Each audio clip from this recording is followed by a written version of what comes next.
Hey, everybody, it's Anthony, CEO and founder of the Athletic Scholarship Corporation. On the line today, I have Shawn Porter, championship boxer. He's retired now. Shawn, how long you been relaxing, if you've had a chance? I don't even know if I relaxed the night after the fight. Uh, I I would say I'm retired since November of 2021, and I think if anything, I may relax on Sundays. Probably not though.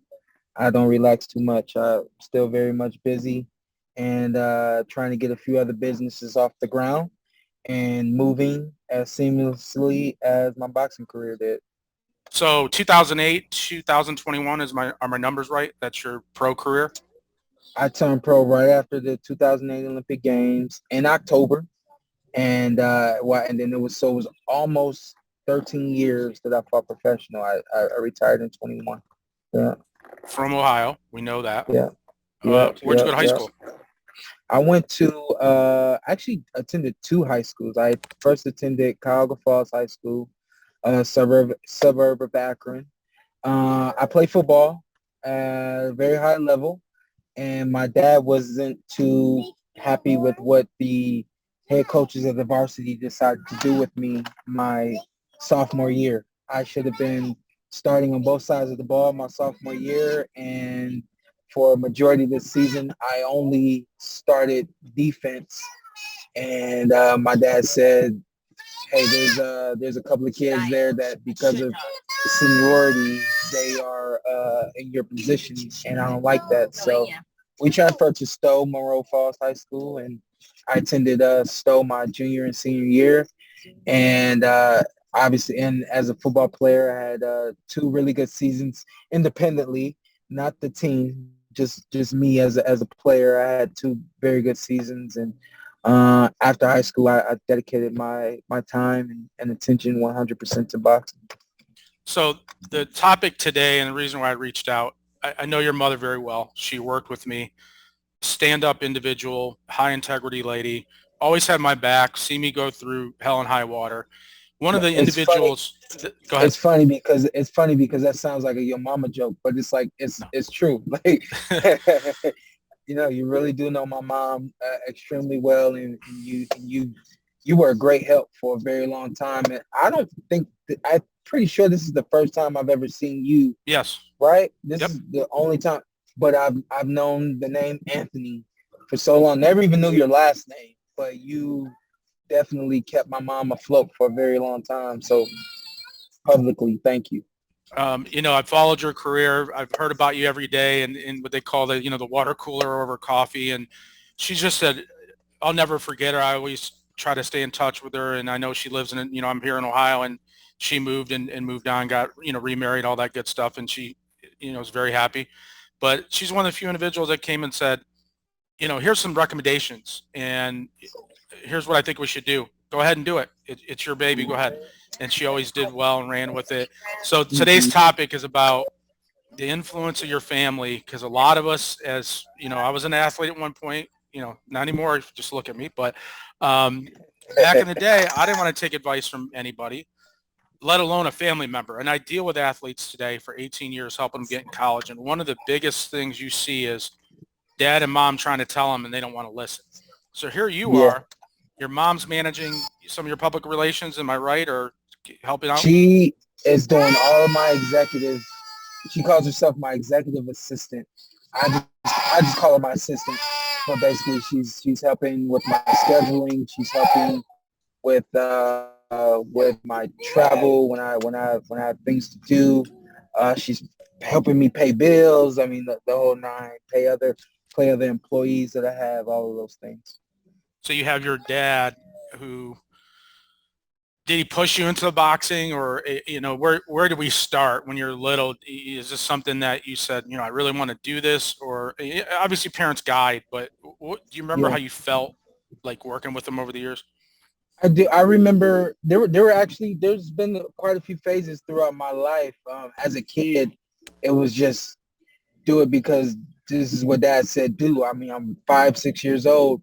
I remember by the time I started elementary school, my dad wanted me to run a mile every day, and I'm running around the block, and kids that were just slightly older than me. What are you doing running? Why are you running? My brother and I, we box, so we have to jog. And then they say, oh, you can't fight. You can't box. Come fight me now. Come box me now. And Oh it's yeah. like, now I don't even want to run around my block because I'm bringing attention to myself, and it's just uncomfortable. I remember for a very long time I didn't even want to box because of the intention it attracted, and more times than not it was positive attention, but I just didn't want the attention altogether. And I remember I'm about 11 years old, 10 about 10 years old, tell my dad I want to box. He asked me why, and I told him I didn't know why. I knew why. I was uncomfortable, but I didn't really know how to express that when I was a kid. And I'll never forget this. My dad said, you can't quit until you can tell me why you don't want to do something. You have to do it. And that always stuck with me. And so that really was the only conversation that I ever had about me not boxing all the way up until I retired most recently. And I think that I really just kind of fell in love with some aspects of the sport once I started to travel more and I got to go around the world boxing, and I didn't have to pay for it. That's really when I was all sold on it, was when I realized that I could travel, I could do this, I could get paid a little bit of money to take care of myself while I'm on a trip, and I never had to pay for the trip in the first place. So it was, perform at optimum, and you get rewarded for it. So that's kind of when I was all in. What was your push limit, your moment where you're just maxed out and dad's in your ear or coaches in your ear and you're just like, I don't want to do this. I mean, I faced it. I can't remember how many times. Yeah. You know what? And just to kind of pull back on what you said, this is about having your family and your family being a good influence on your life. My dad, what I have in my dad is something that most fighters and most athletes don't get out of their coach. My dad, he really understood me, and he really knew who I was inside and out. That question that you just asked, when did when was that moment where you just knew that you had enough and your dad continued to push? It was before every single fight. I would get to a point during training when I'm like, all right, why are we still here? Why didn't we leave the gym an hour ago? Right. And my dad knew that extra push was needed in that moment.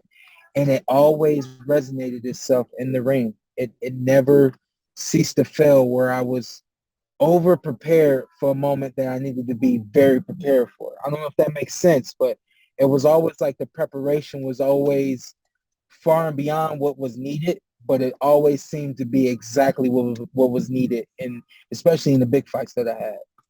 Yeah, I mean, it's not for everybody, to get at the level you've been at and people that I've worked No, with or know personally, it's a totally different.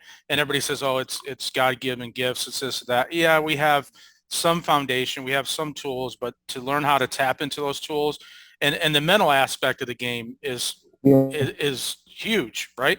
In yeah, any sport. yeah. That nobody has that code, and I try to express this to the athletes and to even like young men. I've seen kids at playing football and just kids in school, so on and so forth.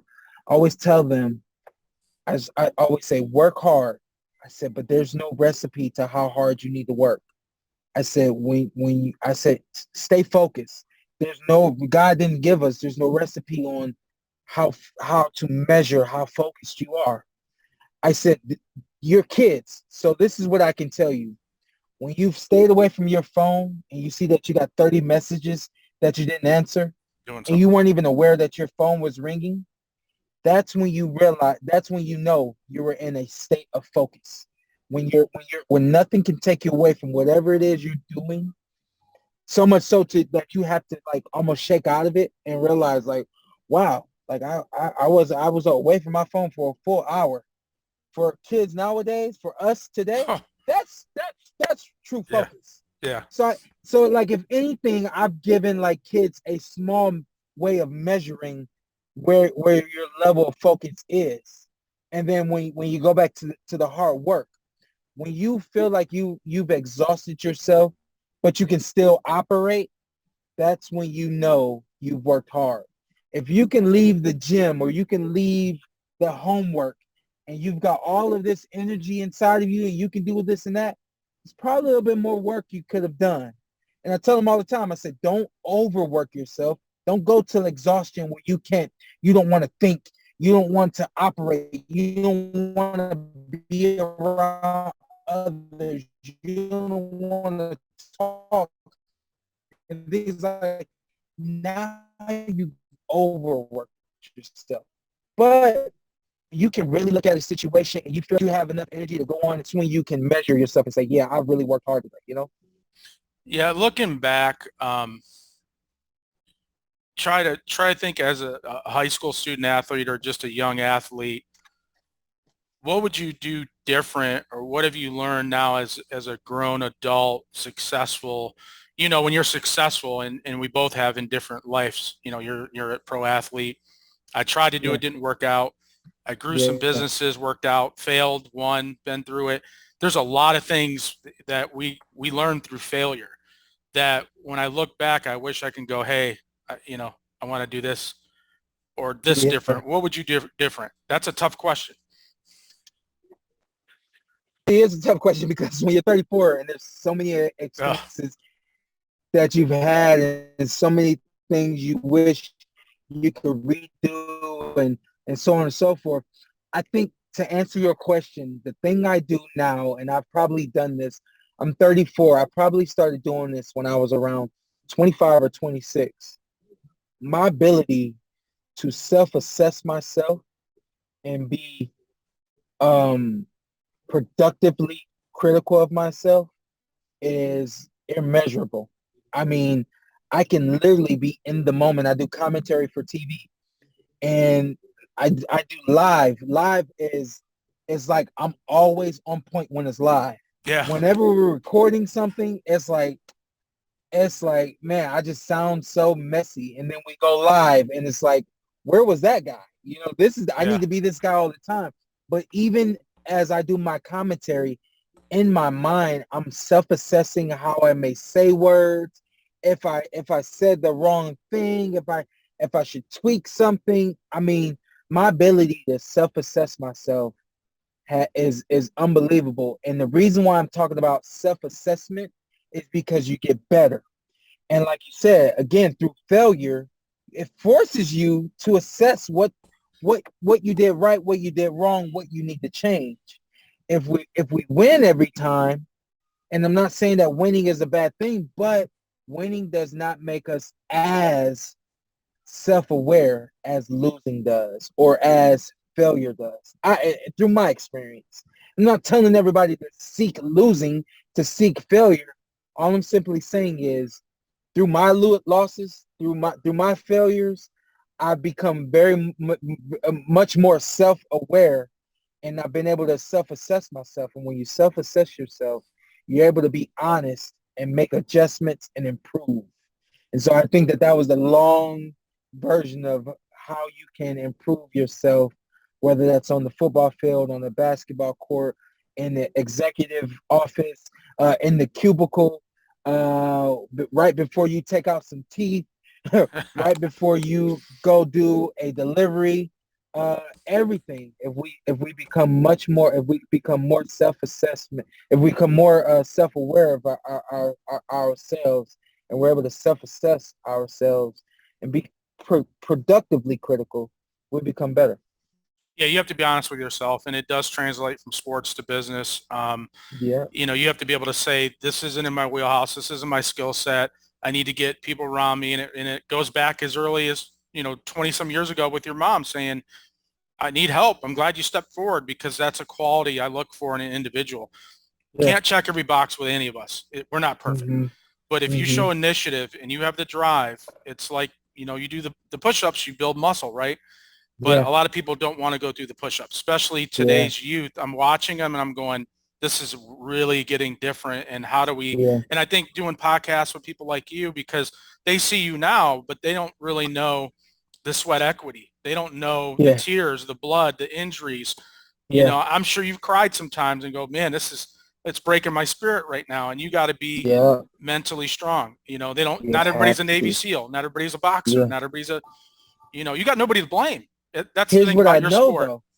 What I know though, I actually have a life coaching certification. So I've gone through the psychology and things like that. And one thing I do know is we can all become stronger from a mental standpoint. And it's called mental fortitude. And some of us, things we go through have created this fortitude. Some of us are actually born and just have this innate ability to be very strong mentally. And others, you have to build them up. And so I'll just, from a personal standpoint, I'll take myself and my brother as an example. I do believe that given I was blessed with more mental fortitude than my brother. My brother was born a little bit more emotional and a little bit more he would be he would get rattled a little easier than I would. Kenny. And yeah, and I think that that's just what we were born. And so what I've learned about myself and my brother was, dang, if someone knew what I know now, they could have helped my brother at a young age, and he'd be a lot stronger from a mental standpoint than he is now, trying to pick up the pieces on his own and always trying to be next to me to pull on my mental strength and pull on my strength to make him stronger. I think that there's exercises, there's things that we can do that can help us become stronger from a mental standpoint. And so for anyone out there that feels like, I just can't handle it, I break down so quickly and so easily, stop accepting that. Accept the fact that you can get stronger and start looking for those ways to improve your mental fortitude. But I do want everyone out there to know that no, we're not all Navy SEALs. Right. And those Navy SEALs, if we're being honest, those Navy SEALs weren't always Navy SEALs. They built themselves up to be that way. And so even though, no, I work at an office, I don't have to be a Navy SEAL, there's something you're going to go through at some point that you're going to have a Navy SEAL mentality. And so even though you don't need to be a Navy SEAL, maybe you see what they do in their day-to-day. Maybe you see some of the exercises they've done, and you pull on some of those exercises to make you make you stronger from a mental standpoint. I do think that we can all get better. What's the best book you ever read? I'm not a reader. Oh, there we go. What about, do you Here's follow? here's the twist. Here's the twist. Audible. I turned pro. Yeah. I turned pro in '08, and maybe in like 2014 or 15, I was like, I can't wait till I'm done boxing. I'm gonna write a book. As a matter of fact, I'm gonna write 2 books. My first book is gonna be an autobiography, and then the other book is gonna be a self-help book. And so then I retired. And along the way, I had already had these notes in my phone and written down and all of these things. And so now I'm retired, and now it's time to start this book. So I sit down and I'm thinking about, I had already had these visions of how I wanted the book to start and all these types of things. But now I have to be real, and I have to be realistic, and I have to start putting putting the pen to the pad, And I'm sitting here and I start thinking to myself, how can I expect people to do something that I don't like to do? I don't like to read. And I'm going to be honest, actually, when I read it. In that thought, I said, you know what? I'm going to give the people what I do. I'm a movie guy. I'm a movie goer. I mean, like I'm a movie critic. I do movie reviews after these big movies come out. I do reviews and I post them. Yeah. And so I was like, you know what? Why wouldn't I give the people what I like to do? And so now I'm working on a documentary. I put all of the movements been put forth for a documentary. And so now my thing is, no, I'm not a book reader, but I will make time to watch documentaries because I'm a visual guy, so the books have never really been my forte at all. So what movie influenced you as a young athlete? There's got to be, don't say Rocky. There's got to be a good one. Definitely not Rocky. My favorite movie is actually it's a football movie. Any Given Sunday. Oh, It's a it's an all-star cast. yeah. Uh, Jamie Foxx, Al Pacino, Cameron Diaz, LL Cool J, Bill Bellamy. The list goes on. But I think one thing that inspires me about that movie is you see a young black quarterback, especially in a time where black quarterbacks really still weren't the a thing in the NFL. I think that you they were, we're not going to get into that, but in the movie, it was hard for him to be accepted as a young black quarterback, and he had to fight through a lot of adversity to get where he got at the end of the movie. And so I've always related to that from a simple fact of, in my sport, the short guy is never expected to be the successful guy. The big muscle bound dude is always expected to lose to the guy who's long and thin and fast and sleek and things of that nature. And so I've always related to that movie from a standpoint of people telling Willie Beeman he couldn't do it, and people telling Showtime Sean Porter he couldn't do it. And I was like, I've seen this before. I'm gonna go ahead and make sure this movie is real in my life. Well, that movie's it's so accurate. I mean, playing Yeah, football and going through a process and even trying to make it on my own. And I mean, the drugs, even you talk about the quarterback situation back then, I'm 49, so I played through that era. It was always a yeah, stigma is that, that a black quarterback isn't cerebral enough to play that position. And here we are today where, we're paying Deshaun Watson huge money with a lot of baggage. yeah, So that tells you where we're yeah, at. yeah, Um, yeah, but what's yeah. the toughest fight you were in the ring that you won, but you were like, this is the toughest, and you actually won the fight? Does it feel like all of them? It honestly it does feel like all of them, and that's actually the question that nobody ever asks. Nobody ever asks, what fight were you in that you won and you walked out of there and was like, man, that was so hard for me. Everybody wants to know what's the hard, just in general, what's the hardest fight. And I've been blessed enough to have a few fights that are considered instant classics, and I'm very very grateful for that. I did have one fight, and I'll go ahead and say his name, Andre Berto. When Berto was at his highest point as a professional fighter, everybody said that if Sean Porter and Andre Berto fought, it would be like two sticks of dynamite popping off at the same time. And that's exactly how that fight ended up being. It was very physical. It was very gruesome. And here's my evidence for anyone, because I knocked him out. But here's my evidence for anyone that doesn't believe that that fight was the hardest fight for me, even though I won it. At the end of the fight, you'll see me go to the ropes. I didn't even go to my corner. I just went to the ropes and I put my hands on the ropes, and I hung my head. And it was because I was like physically exhausted.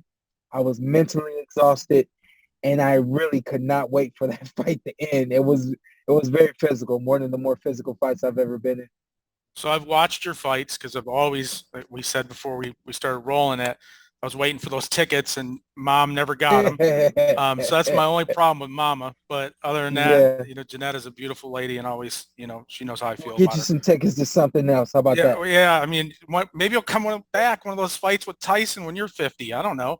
I'm not coming back to the ring, but I'm working on some big things, my man. Cool, So cool. you've seen me on TV in the ring. You may see me on TV outside of the ring. Let's put it like that. I'm working You on gonna some things. show your hand, or are you gonna be quiet about this? Is it managing, No, or is he not gonna at be all. quiet? I've been pretty boisterous about this. I'm looking at getting into the film industry.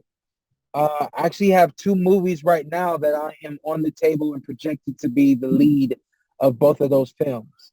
Having never even acted before on screen or anything like that, I do have an acting coach. But as you can see, every fighter, if a fighter does not have high expectations of himself, he's just gonna fall by the wayside. And so what I've done was, and my dad, we always had this very high expectation. And so now what I've done is I've just transferred all of that energy and all of everything that I've had a high expectation to do in boxing. And now I just transfer that to everything else that I do in life. So I'm expected to be in film and television extremely soon. So I watched your last fight, and obviously I've watched your press conference about the retirement, and then even some Yeah. interviews about how you felt about that retirement. And outsider looking in and kind of knowing the dynamics of part of your upbringing, is it a decision of, I'm going to leave on top? Okay, you lost a fight. We all lose a fight, but I'm going to leave with my health. I've got other plans.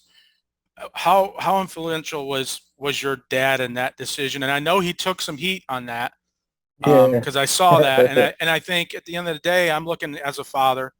If it's my son plays basketball right now. He's competitive. Yeah. God willing, he'll be great. If he isn't, doesn't, Yes, sir. I know he is. But Yeah. if I was in your dad's situation, I'd probably do the same thing. You want to see your child healthy, and that's a tough sport. Just like Yeah. football, a lot of head injuries, you got a whole life ahead of you. Did that Yeah. play through that night when you walked away? I think it had been playing and through my mind and also through my dad's mind for quite a bit of time. The honest and real decision as to why I chose to retire that night in that moment, and I had told my dad this. I thought that I was going to retire 3 years before I actually retired. I thought 2019, I thought I was going to retire after I fought Errol Spence Jr. I thought that he was going to be the hardest fight of my life, and I didn't think that there was going to be anything else for me to do after that fight. And so even after the fight, there was something telling me that that wasn't enough, but I was kind of ignoring it, and I was just sitting in my room thinking to myself, how do I tell my dad I want to retire? How do I tell my dad I want to retire? And through the process of trying to figure out how do I say this, the new process became, you're not done. There's still something else out there for you. And so then the mark became Terrence Crawford. Mm-hmm. And so I made it my decision. After I fight Terrence Crawford, then I'm done. I would have fought every big bad wolf out there in my division, and I don't have any goals beyond that. And so I'm sitting there at the press conference. The fight was very close until the point that I had got knocked down twice. Never been knocked down twice in in my boxing career. Had actually only been knocked down once in my career in total, two in total.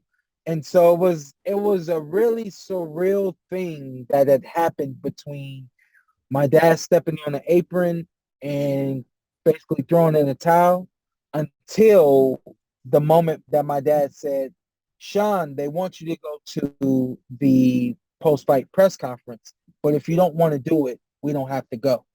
I looked at my dad, said, no, I'm good, let's go. Because I had this energy inside me. I had this sense of pride and a sense of being proud of myself. And I wanted everyone to see it. So we get dressed, we go to the press conference, and I wasn't even thinking about it. I wasn't thinking like, where's my opportunity? When's it going to come? But, and it was almost, that moment had almost gone by until a reporter stands up and asks the question, so Shawn, what do you do now? You fought everybody. Are you going to move up to 154? Are you going to try to get a rematch?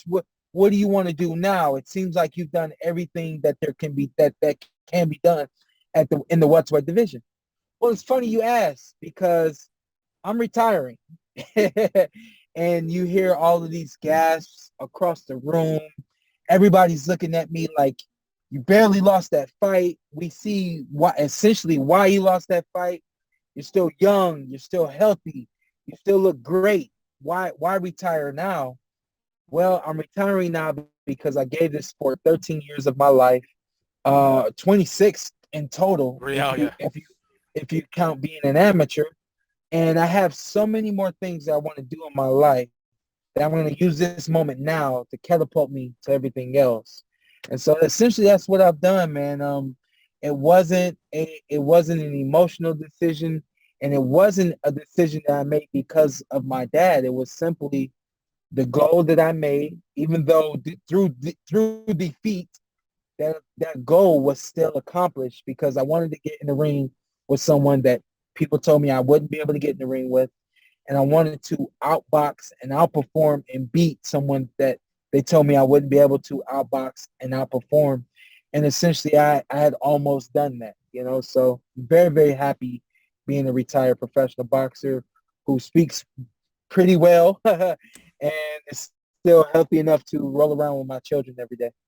Yeah, and I'm sure your wife and family, you got a good group around you, and I know Yeah, you'll be successful in the next endeavor. And I'm yeah, sure you could pick up the phone and ask LeBron some questions about running a film company.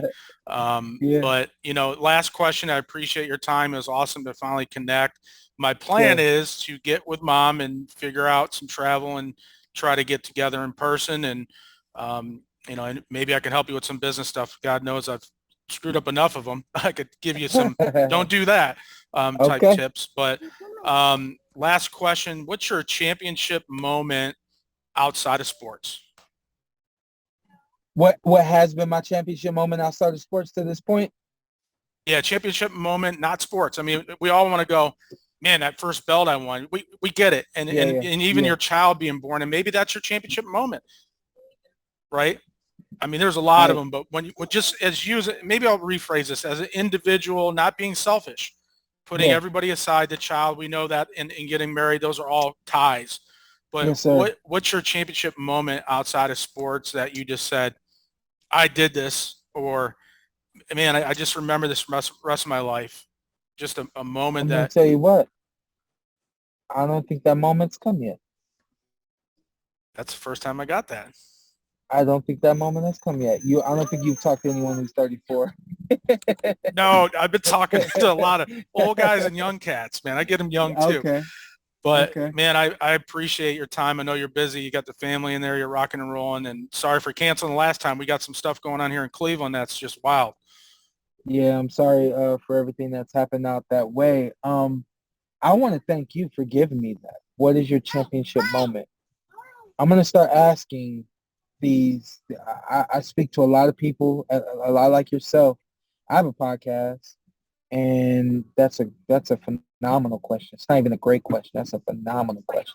Well, I had it My asked to my me, so that's why I my use it. true my true answer is that moment has not come, and it's because there's something greater lying ahead of me beyond having having my first son. That really was a championship moment.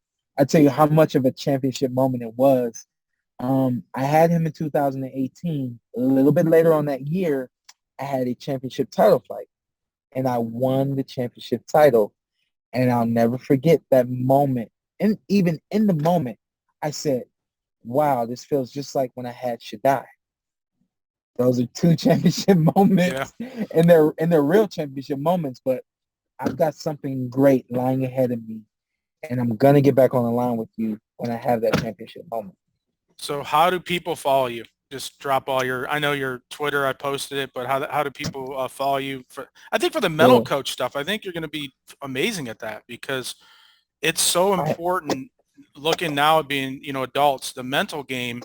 I think diet and mental game Yeah, are above they're the training, I think. hardest. Yeah, Yeah. yeah, they are. They are. And this is what I tell everybody. If you don't believe that it's more mental than it is physical, just understand that God gave you everything that you have physically. It's up to you to hone in on it. It's up to you to make it greater than what God has already made it.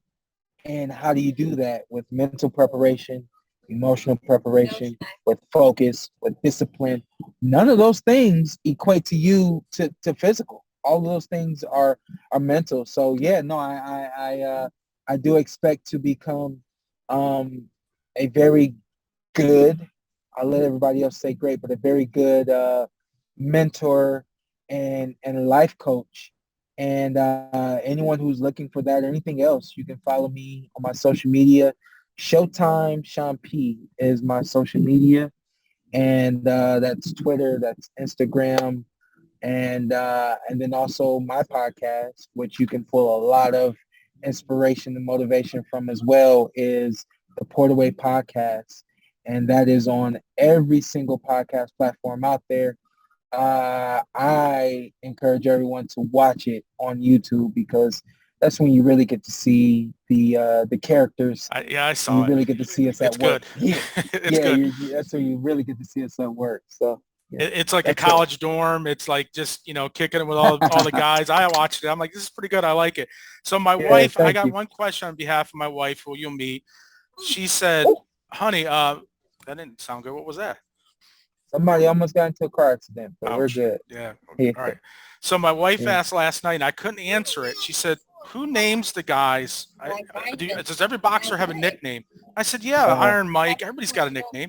And she goes, Yeah. who picks them? Is it they do it themselves? Or I said, I don't know. I don't think it's like the WWE but where does a boxer get his name? That's a last question.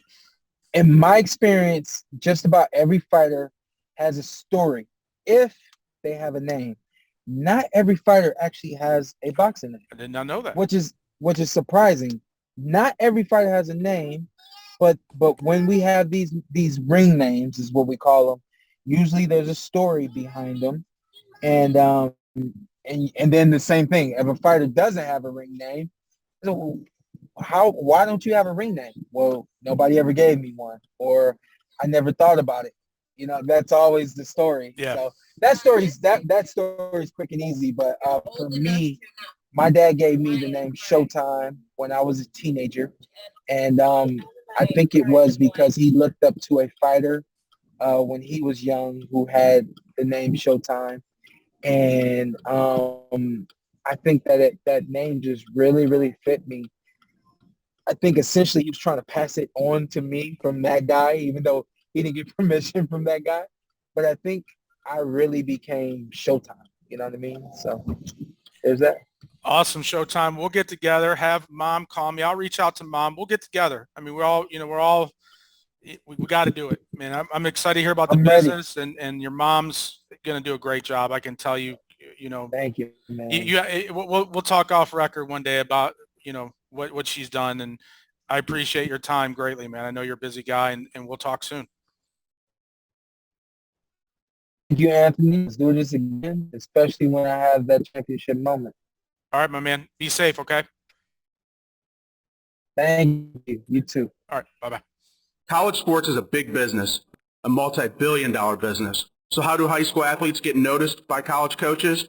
At Athletic Scholarship Corporation, we provide nationwide recruiting services and get scholarship offers for our clients.